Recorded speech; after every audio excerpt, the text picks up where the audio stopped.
नमस्कार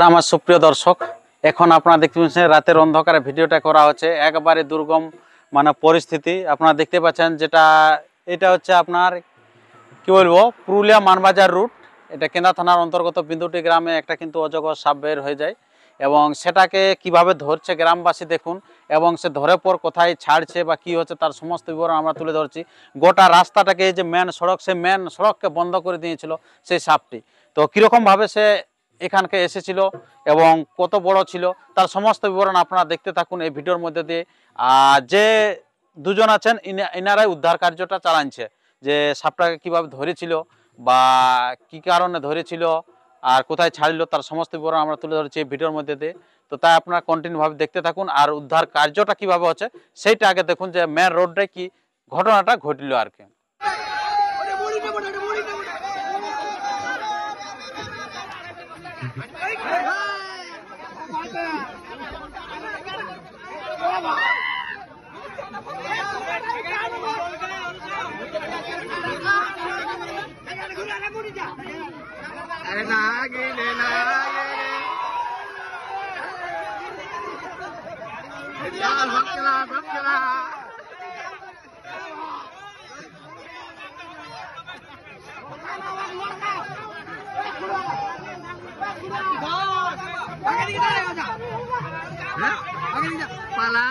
তো ভিডিওটি শুরু করার আগে বলে থাকি যদি আপনার এই চ্যানেলে হয়ে থাকেন নতুন তো চ্যানেলটিকে সাবস্ক্রাইব করে থাকুন পরবর্তী ভিডিওটি সবার আগে সবার প্রথম পাওয়ার জন্য তো সে সরাসরি যিনি সাপটা ধরেছে তার সাথে আমরা বক্তব্য তুলে ধরি আচ্ছা নমস্কার নমস্কার। আচ্ছা তো এই এলাকাটার একটু নাম পরিচিতিটা বলুন জায়গাটা এই এলাকা হচ্ছে গ্রাম বিন্দুডি, আচ্ছা পোস্ট হচ্ছে বালকডি, হ্যাঁ থানা কেন্দ্রা, জেলা পুরুলিয়া। আচ্ছা আপনার নামটা আমার নাম শ্রীপতি সহিস। আচ্ছা তো এই যে সাপটা এত বড় সাপটা কিভাবে দেখা গেল কিভাবে ওইদিকে থেকে একটা গাড়ি আসতেছিল। আচ্ছা কোন দিক থেকে এই পুরুলিয়া থেকে পুরুলিয়া দিক থেকে আসছিল হ্যাঁ। আচ্ছা তারপর কি হলো লাইটের ইয়ে দাঁড়া দিল গাড়িটা দাঁড়ান নিয়েছে হ্যাঁ। তখন করতে করতে ফোন করলো গ্রামের ইয়া বটে, আচ্ছা সবাই জড়ো হয়ে গেল।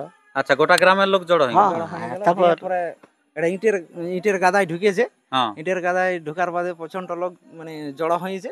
আচ্ছা জড় হওয়ার বাদে কারো সাহস হয়নি, হ্যাঁ মানে আমরা দুজন ওই ইয়ার মধ্যে লেজটাই ধরে আচ্ছা আর টানি আর রোডের মধ্যে উঠাই, হ্যাঁ তার বাদে ওই বস্তা নিয়ে বস্তার মধ্যে পুরে দিই। পুরে দেওয়া হয় পুরে দেওয়ার বাদে যে জঙ্গলে ছেড়ে দেওয়া হয়। আচ্ছা ছেড়ে দিয়েছেন তো হ্যাঁ ছেড়ে দিয়েছি। আচ্ছা যাই হোক আপনারা বুঝতে পারলেন যে সবারই কিন্তু এই সাহসটা থাকে নাই আর ততটা অভিজ্ঞতাও থাকে নাই সাপ ধরা সম্বন্ধে এর আগে কি সাপ ধরেছেন না না না সাপ ধরা হয়নি আর ইয়াকে টানিয়ে সাম করতেছিল। ইয়াকে ট্রেনে সাম করাচ্ছিল আচ্ছা তো মোটামুটি কত ওজন হবে মোটামুটি মানে ছ না বেশি হবে, হ্যাঁ? মোটামুটি 7 থেকে 8 কেজি ওজন হবে। 7 থেকে 8 কেজি হ্যাঁ। আচ্ছা লম্বাটা কত লম্বাটা মোটামুটি 8 ফুটের মতো।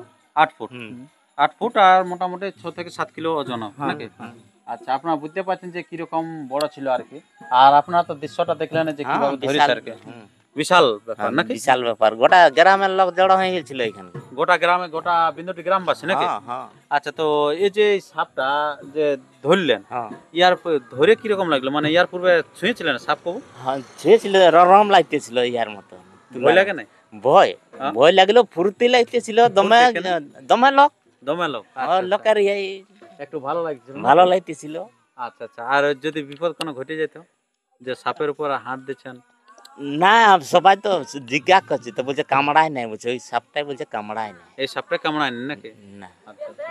সেই সাহসটার জন্যই মানে ধরা হইলো নাকি আচ্ছা তো কোনো এরকম চেষ্টা করেছিল না কামড় দেওয়ার না না না। কামড় দেওয়ার চেষ্টা করে নাই, আচ্ছা মানে আর কি ওই পালাবার জন্য বা কোনো গর্তে ঢোকার জন্য আর কি ওই চেষ্টা করতেছিল। চেষ্টা দিয়ে বাদে করতেছিল। আমরা একটা বড়া আনি, বড়ার মধ্যে ঢোকাই দিই, আচ্ছা তখন চুপচাপ নিশ্চিন্তে থাকে গেল। আচ্ছা তারপরে সেটাকে অলগায় নিয়ে যায় সেটাকে হ্যাঁ, মানে হাতে করে সেটা ধরে নিয়ে হাতে ছেড়ে ধরে দেয়। লিখতে পারে নাই, আচ্ছা ওজন মানে ইয়া আছে আর অনেক ওজন। হ্যাঁ আর বস্তার সামান আছে না হ্যাঁ দমে ইয়া আছে লড়ছে লড়ছে আর ডরও লাগছে। আমরা তো আচ্ছা দুজন। শরীরটা কিরকম লাগছে শরীরটা আচ্ছা নরম তুলতুলে লাগছে, তুলতুলে লাগছিল এরকম আঁশটাই দাঁড়ায় নেই যেটা আঁশ টাইপের মতো আছে আর কি, তবে আচ্ছা। নরম হয়ে পড়ে। নরমই আছে আর কি তো মানে শুতে শুতে মানে নরম নরম লাগছিল নাকি?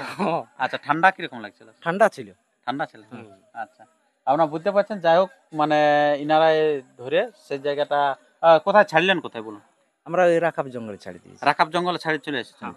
আচ্ছা, রাকাব জঙ্গলে ছাড়ি দিয়েছে। যাই হোক, মানে ওনাদের উপযুক্ত স্থান, যেখানে উপযুক্ত স্থান, সেই উপযুক্ত স্থানে কিন্তু ছেড়েছে ইনারা। এটা ফরেস্ট ডিপার্টমেন্টকে জানাচ্ছিলেন নাকি? ফরেস্ট ডিপার্টমেন্টকে জানাইছিল আমাদের এইখানে এক কমিটি, তো বলছে ফরেস্টার কি বললো, বলছে মানে আর কি ধরার আমাদের কোনো লোক নাই না, কি এরকম বললো আর কি। আচ্ছা, মানে বন কমিটি এখানে আছে? আছে আমাদের এখানে। আচ্ছা, বন কমিটি থেকে জানাইছিল নাকি? হুম, হুম, হুম। আচ্ছা, তো ওখান থেকে কেউ না আসে, আপনারাই কিন্তু সেটাকে ধরা ফেললেন এবং লিখে ছাড়ি দিয়েছেন। ছাড়ি দিয়েছি। আচ্ছা, আপনারা বুঝতে পারলেন যে কিরকম কাজ করেছেন এনারা, একটা মহৎ কাজ করেছে। আপনারা জানেন যে সবসময় মানুষ মারতে কি করে, যে সাপ দেখা মারতে আগে মারো, এই জিনিসটা সবাই করে। আমরা সাধারণত কুকুর দেখলেও আগে ওকে মারো আগে, এই জিনিস তো। কিন্তু সেটা প্রকৃতিকে বাঁচাবার জন্য ইনারা কিন্তু আপ্রান্ত চেষ্টা করে তাকে যা হতো যথাসাধ্য, মানে লোকের ঘরের সামনে ঢুকছিল নাকি? তার ফলে কিন্তু ইনারা নিজে হাতেই দেয়, হয়তো যদিও ইনাদের অতটা মানে অভিজ্ঞ নাই সাপ ধরার, কিন্তু বাধ্যবশত ধরতে হয় এবং সেটা ঠিক মতোই ধরেছে। আপনারা দৃশ্যটা দেখলেন এবং তাকে সেই ওনার যে পরিবেশ, প্রাকৃতিক পরিবেশ জঙ্গল, সেই জঙ্গলে কিন্তু ছেড়েছে। তো যাই হোক, আর আমরা ভিডিওটি তেমন দীর্ঘায়িত না করে আমরা ভিডিওটি এখানে শেষ করছি। যদি ভিডিওটি ভালো লাগে থাকে অবশ্যই লাইক, কমেন্ট এবং প্রচুর পরিমাণে শেয়ার করে দেন।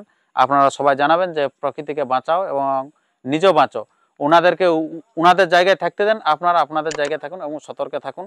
আপনারা সাপকে কখনো মারবেন না, আপনারা সাপকে ঠিক জায়গায় রাখবেন এবং ভারসাম্য পরিবেশের ঠিক রাখবেন। তো ভিডিওটি আর দীর্ঘায়িত না করে এখানে শেষ করছি। নমস্কার, ধন্যবাদ।